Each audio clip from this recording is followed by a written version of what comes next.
De novo, parabéns, OAB, parabéns, ESA, por reconhecer nós mulheres como parte também da advocacia capixaba. Aos poucos, nós mulheres vamos conquistando nossos espaços. Bom, por que eu escolhi falar sobre audiência de custódia? Geralmente, eu falo de direitos humanos ou de criminologia, que é o que eu gosto de fazer, né, que eu mais gosto de falar. Mas eu fui numa reunião outro dia, e aí tinha algumas promotoras e algumas juízas, e elas estavam revoltadas com as audiências de custódia, dizendo que as audiências de custódia eram um absurdo, que era preciso fazer alguma coisa para acabar com essas audiências, porque isso gerava impunidade, isso gerava insegurança. E aquilo me incomodou bastante, porque isso é uma falácia, falar que as audiências de custódia são responsáveis pela impunidade e pela insegurança.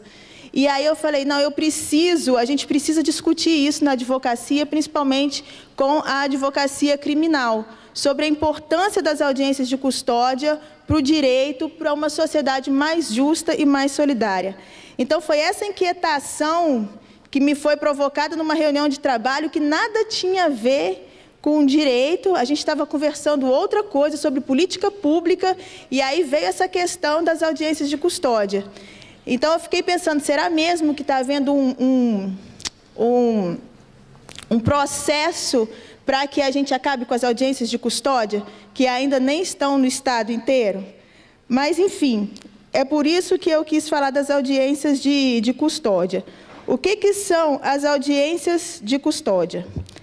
Então, eu vou fazer um breve relato, acho que vocês já sabem, mas para quem não sabe, para começar a se familiarizar, porque nem todo mundo aqui é da área penal, para a gente discutir um pouco. As audiências de custódia, elas se tornaram realidade no Brasil por meio de uma resolução do CNJ, a Resolução 213. Isso foi em novembro de 2015. O que essa resolução diz? Aí eu abro aspas. Toda pessoa presa em flagrante delito, independente da motivação ou natureza do ato, seja obrigatoriamente apresentada em até 24 horas da comunicação do flagrante à autoridade judicial competente e ouvida sobre as circunstâncias em que se realizou a sua prisão ou apreensão. Bom, e de onde o CNJ tirou isso? Por que das audiências de custódia? As audiências de custódia, elas encontram fundamento em legislações internacionais. O artigo 9º, item 3, do Pacto Internacional dos Direitos Civis e Políticos, assim como o artigo 7º, item 5, da Convenção Americana de Direitos Humanos, o Pacto de São José da Costa Rica, vão dizer que toda pessoa detida ou retida deverá ser conduzida, sem demora, à presença de um juiz ou outra autoridade autorizada pela lei a exercer funções judiciais.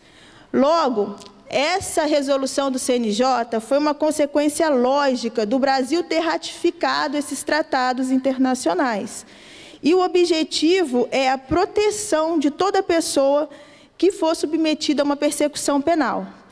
Percebam, isso não é uma invenção brasileira, né? Isso não é algo que a gente criou ou que o Brasil criou, mais uma vez, como estão dizendo, para flexibilizar os direitos das pessoas que estão presas. Não, isso vem de organismos internacionais, de tratados que foram ratificados pelo Brasil, e a gente só está colocando em prática a ratificação desses tratados. Então, o CNJ ele veio padronizar nacionalmente a realização das audiências de custódia, que, apesar de serem frutos de uma resolução de 2015, só passou a vigorar no Brasil em fevereiro de 2016. É importante a gente lembrar também que a própria resolução do CNJ, ela foi objeto de uma ADIM. E nessa ADIM, movida pela Associação Nacional dos Magistrados, questiona a constitucionalidade formal do ato, entendendo que o CNJ invadiu uma função privativa do Legislativo, que é legislar sobre matéria processual penal. Foi negado seguimento a essa ação pelo ministro Dias Toffoli. A AMAGES interpôs um agravo regimental e esse agravo ainda não foi julgado. Então, é possível que a gente tenha que essa resolução caia por ser inconstitucional, ou é possível que o legislador, então, faça, de fato, uma lei e as audiências de custódia passam a vigorar no Código de Processo. Bom, aqui no Brasil, a gente adotou esses tratados com algumas peculiaridades. Quando eu li para vocês os tratados internacionais, eles dizem que a pessoa tem que ser apresentada imediatamente. A lei no Brasil diz que o prazo é de 24 horas, contados da comunicação do flagrante, salvo os presos que estão submetidos a doença grave, que aí eles têm que esperar a alta médica, para que ele seja apresentado à autoridade policial. Então, no nosso caso aqui no Brasil, não é imediatamente. O nosso imediatamente foi compreendido como 24 horas. Além disso, é importante que os organismos internacionais dizem, os tratados, que a audiência de custódia cabe para toda e qualquer forma de prisão. Mas aqui no Brasil, as audiências só servem para os presos em flagrante. Então, se o cliente de vocês, por acaso, vou falar para vocês, podia ser nosso, mas não vou fazer isso porque eu estou de licença, né? Então, os clientes de vocês que tiverem uma prisão preventiva decretada, eles não serão submetidos a uma audiência de custódia, ao contrário de outros países em que isso acontece. Aqui é só no caso de flagrante. Então, aqui no Brasil, a gente tem essas duas particularidades, um prazo de 24 horas e só para prisão em flagrante. E o objetivo, qual é da audiência de custódia? Isso é bem importante para a gente, e aí eu vejo muita gente sempre se confunde quando vai para uma audiência de custódia, o que eu posso perguntar, o que eu posso falar. O objetivo é verificar a legalidade da prisão, a necessidade de manutenção da prisão preventiva, bem como apreciar as condições individuais da pessoa conduzida. O que é isso? Verificar se houve maus tratos ou tortura. Então, o que se objetiva com a audiência de custódia é assegurar a integridade física e os direitos humanos de quem é preso em flagrante e consolidando ainda o acesso à justiça. Porque a gente sabe que muitas vezes as pessoas são presas e até ela esperar uma audiência, isso demorava 2 meses, enfim, 3 meses, agora não. Logo que ela vai presa, ela passa por uma audiência de custódia. Isso é acesso à justiça, né? A gente sabe que quantas vezes você faz um pedido de prorrogação da prisão, um H6, você ouve que o juiz assim, vou esperar a audiência para apreciar. Então, esperava a audiência para apreciar a legalidade do ato, as condições em que a prisão ocorreram. Agora você faz isso com a audiência de custódia. E aí, nesse sentido, Aury Lopes Júnior, que é um autor que eu gosto muito, e o Caio Paiva, no livro que eles têm de processo, eles vão dizer que não só buscamos, com as audiências de custódia, ajustar o processo penal brasileiro aos tratados internacionais. O que se busca também é cumprir a tarefa de diminuir o encarceramento em massa, vez que com o encontro entre o juiz e o preso, separa-se essa barreira que é o papel. Acho que ontem, ou ainda vocês vão ter alguma palestra sobre encarceramento em massa, não sei, daqui a pouco eu falo um pouco sobre isso, mas a gente vive no Brasil encarceramento em massa, e aí a Aury Lopes vai dizer isso para a gente. As audiências também têm esse objetivo, de diminuir esse encarceramento em massa, porque, como eu disse, muitas vezes a pessoa ficava presa dias, meses, para depois ter a prisão dela revogada, porque não fazia menor sentido ela estar presa.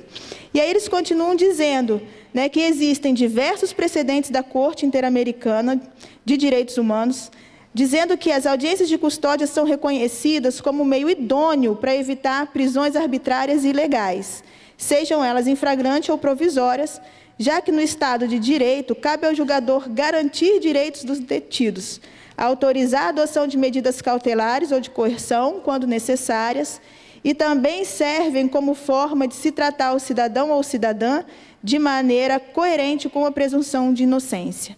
Então, a gente percebe que no âmbito dos tratados internacionais, as audiências de custódia, elas têm um objetivo muito amplo, né? Esse contato com o juiz, isso possibilita o acesso à justiça, possibilita a diminuição ou mitigação de violência, garantias de direito, permite que haja, né? E aí eu ainda vou pesquisar sobre isso, maior investigação nos casos em que as torturas são relatadas e etc.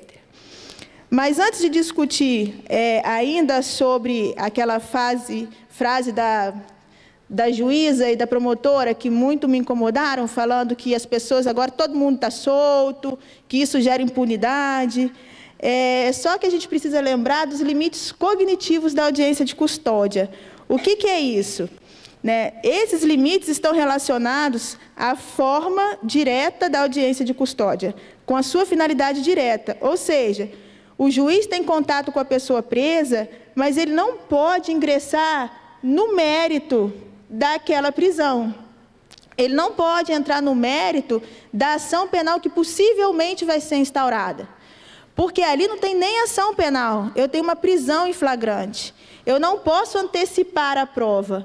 Então, o juiz, ele tem que se ater a isso, aos requisitos da prisão, aos seus pressupostos, se é cabível uma medida alternativa à prisão, ele tem que verificar aquele relato da pessoa presa, se tem tortura ou não. E cabe ao advogado ou advogada ou à defensoria pública impedir que o juiz adentre ao mérito. Porque se ele adentrar ao mérito, se ele começar a perguntar sobre o crime, sobre a vítima, em que circunstâncias o fato ocorreu, está tendo uma inversão aí do processo. E foi uma luta enorme para a gente conseguir que hoje o interrogatório seja o quê? O último ato do processo. Então, se o juiz, ou se até mesmo a gente, por falta de experiência, adentra ao mérito numa audiência de custódia, eu estou invertendo todo o processo. Eu estou trazendo provas sem que haja denúncia, sem que haja oitiva das testemunhas, enfim, eu posso prejudicar o cliente ao invés de ajudá-lo. Estabelecer isso, que o juiz deve indagar sobre as circunstâncias da prisão e sobre as apreensões, e deve se abster, ele não pode perguntar sobre a finalidade de se produzir provas para a investigação da ação penal. Bom, embora haja uma determinação de que o termo da audiência de custódia venha no processo, seja pensado ao inquérito, é preciso, e isso é uma imposição legal, a gente tem que ficar atento a isso, que esse documento tem que ter apenas o resumo do que foi aquela audiência. O resumo de que se concedeu a prisão, se a custódia foi convertida em preventiva ou não, se foi concedida a liberdade ou não, de forma bem reduzida. Porque esse termo de audiência de custódia não pode influenciar depois o Ministério Público ou as provas que vão ser produzidas, porque a gente pode ter, como eu disse, essa inversão. Bom, e se a gente solicitar uma audiência de custódia para alguém que foi preso preventivamente? O que acontece? Vocês já tinham pensado nisso? A gente ouve tanto que a audiência de custódia é para preso em flagrante, só que os tratados internacionais vão dizer que elas cabem também para prisão preventiva. E aí, alguns advogados ou advogadas já fizeram esse pedido. E aí o STJ se manifestou.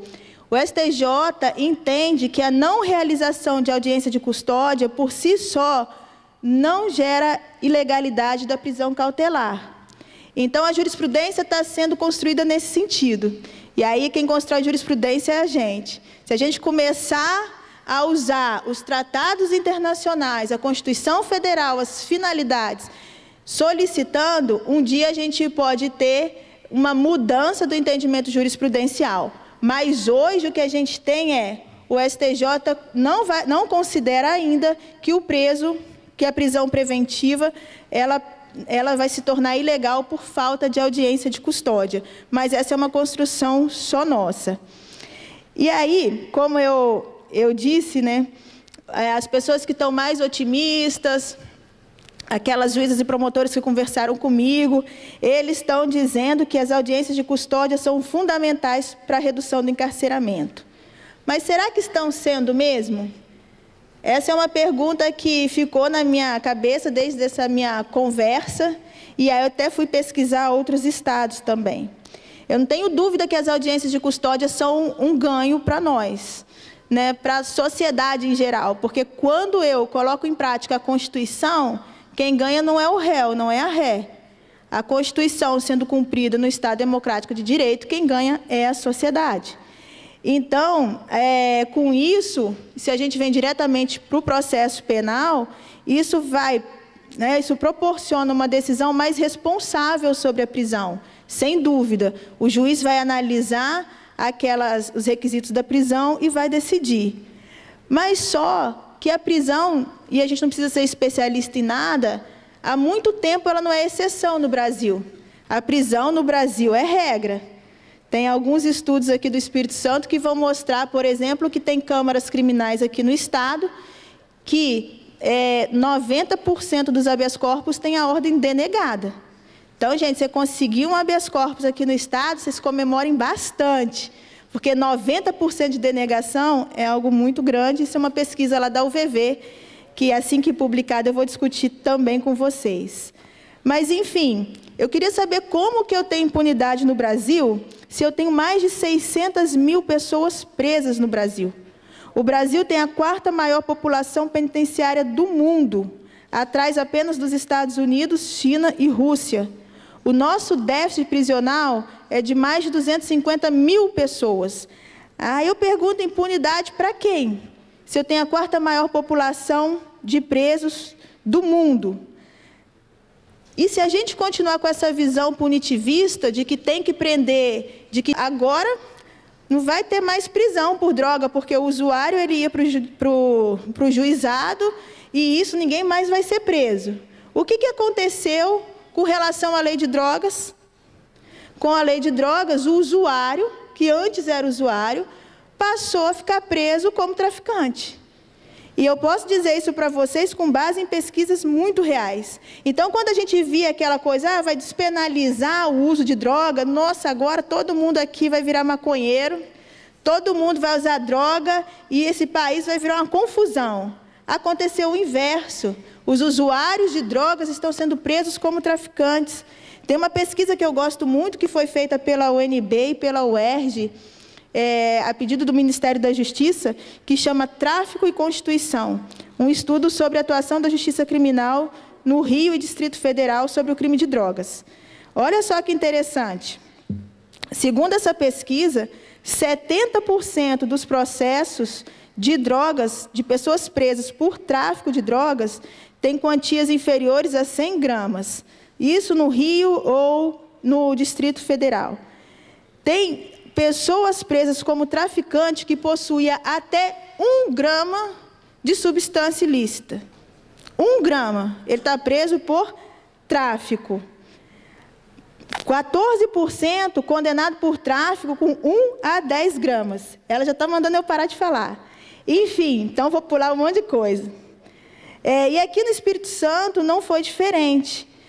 A gente tem aqui no Espírito Santo os mesmos índices de pessoas presas por tráfico de drogas com 5 cigarros de maconha. É tráfico. 5 pedras de crack. É tráfico.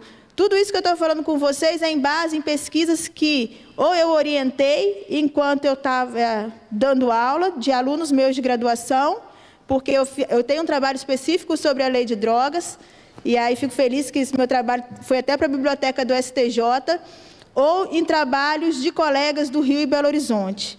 E aí é interessante a gente ver que uma apelação aqui criminal, por exemplo, em Pinheiros, as pessoas condenadas por tráfico de drogas porque tinham 2 gramas de substância ilícita. Enfim, e a gente está falando, então, que quem tivesse pouca quantidade de maconha ia ser despenalizado. Não. O Brasil é um país extremamente punitivista. E aí as pessoas os antigos usuários estão sendo vistos como traficantes.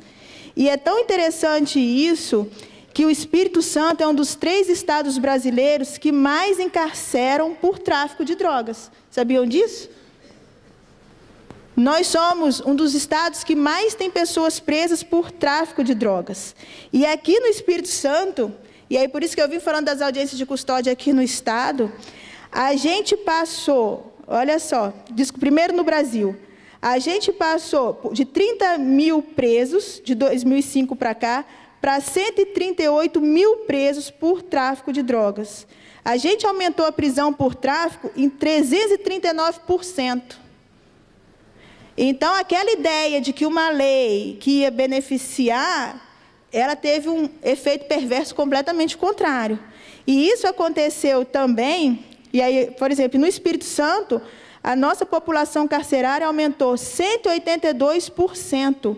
E a gente encarcera muito acima da média nacional.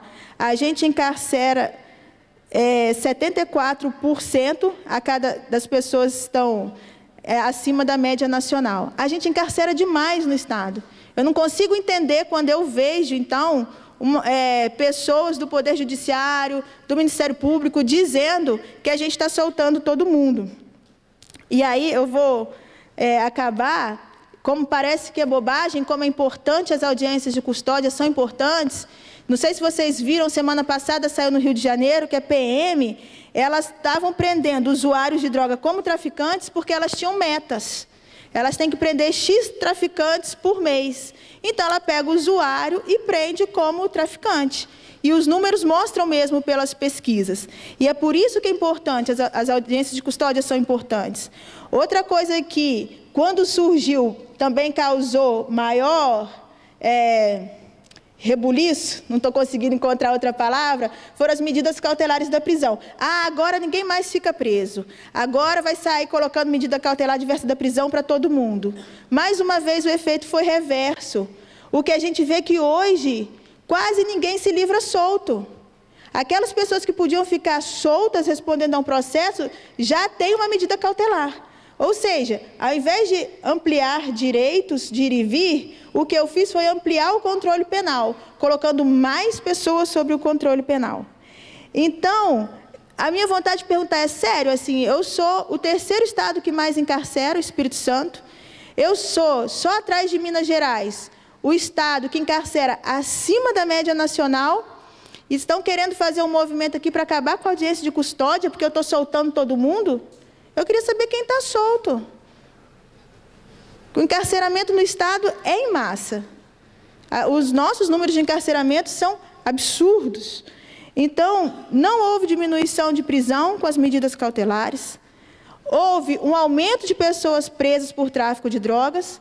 E a minha tristeza, e aí eu vou passar um pouco do tempo, é que as audiências de custódia não estão surtindo o efeito que se esperava, em que pese o STF já ter se manifestado sobre o estado das nossas prisões, que tem essa característica que a gente já conhece, superlotação, tortura, maus tratos, alimentação, as audiências de custódia não funcionam bem.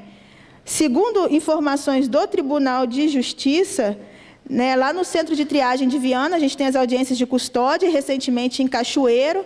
O Espírito Santo, nisso, é louvável, é um dos poucos estados em que as audiências de custódia estão chegando ao interior.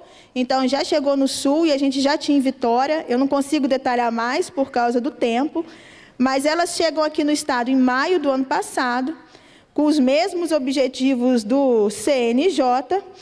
E o ano passado ela foi para o interior, então com 14 comarcas da região sul. Agora, quais são esses números? E aí, olha que eu estou falando só de presos em flagrantes. Em um ano, a gente fez 11.579 audiências de custódia. É muita gente presa, se a gente está pensando que está em impunidade total. Em um ano, 11 mil, só prisões em flagrante, eu não conto prisão preventiva. Dos casos que resultaram liberdade, foram 46%. Então, mais de 50% a gente não teve liberdade. Então, quando eu olho para os números de encarcerados aqui e para o resultado das audiências de custódia aqui, agora eu tenho números suficientes para debater e dizer, olha, essa ideia de que aqui no Estado, eu adoro essa frase que veio no habeas corpus, campeia a impunidade, adoro isso, mantenho a prisão, é sério isso, gente, estou brincando não, veio no acordo. Mantenho a prisão porque no município de Cariacica, eu decorei, campeia a impunidade. Isso é fundamento para a prisão, gente? Campeia a impunidade? É louco isso, mas está no habeas corpus. Enfim, eu tenho o estado que mais encarcera, as audiências de custódia não liberam nem 50% das pessoas. Eu queria saber se esses presos que relatam tortura e maus tratos estão tendo devido encaminhamento dos processos, porque a gente sabe também quantas vezes os senhores e senhoras fizeram audiência que o cliente narrou abuso de autoridade, maus tratos, e isso nem em ata constou. E para constar em ata, você tem quase que bater no juiz. Consta em ata, consta em ata, consta em ata. A gente não tem apuração disso. E as audiências de custódia servem para isso. E aqui no Estado, houve 611 relatos de violência policial no ato da prisão. E aí? O que aconteceu com esse processo? A gente ainda não tem. Se ficou só ali, não ficou, como é que está sendo apurado? Enfim, o que eu queria dizer é que a gente não pode cair nesse discurso. E isso é uma atividade nossa, da advocacia. As audiências de custódia são importantes, porque se a polícia mesmo fala que ela tem uma meta, e eu tenho pessoas presas em flagrante com um cigarro de maconha, e isso é dado estatístico como traficante, eu preciso que essa prisão seja analisada. Isso é um ganho, isso é acesso à justiça, isso inibe ou tenta inibir a prática de violência policial. Então, a gente tem que estar muito forte, dizendo que as audiências de custódia são importantes porque são direitos humanos e o Brasil ratificou os tratados internacionais e a gente não pode cair nesse discurso de se extinguir com as audiências de custódia no país. Vamos acompanhar para saber o que vai decidir, o que os tribunais superiores vão decidir sobre as audiências de custódia, mas, de fato, ela pode ser um ganho para o Brasil, né? Mas, por enquanto, elas ainda não são. Então, para terminar, eu costumo dizer que as lições do direito penal, as lições que a gente tira da legislação penal, a gente só vê com o tempo e com a experiência, né? E isso ajuda a gente a perceber que só a legislação não é suficiente, porque algumas legislações no Brasil elas têm um efeito perverso. Você acha que vai ajudar, elas pioram. Então, a gente precisa mudar essa cultura do aprisionamento aqui no Brasil. A gente precisa ter discussões mais sérias, ter discussões fundadas em dados. Eu não posso chegar e falar que tal lugar é violento, por quê? O Espírito Santo, as audiências de custódia estão sendo responsáveis pela insegurança, por quê? E aí, vamos ler os números aqui, vamos pesquisar, vamos estudar? Porque não dá para a gente construir uma política de segurança pública ou legislações penais com base no achismo ou em sensações de segurança ou insegurança.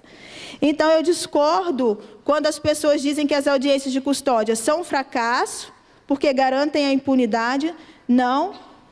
As audiências de custódia garantem direitos fundamentais, então eu não posso achar que ela é uma coisa ruim.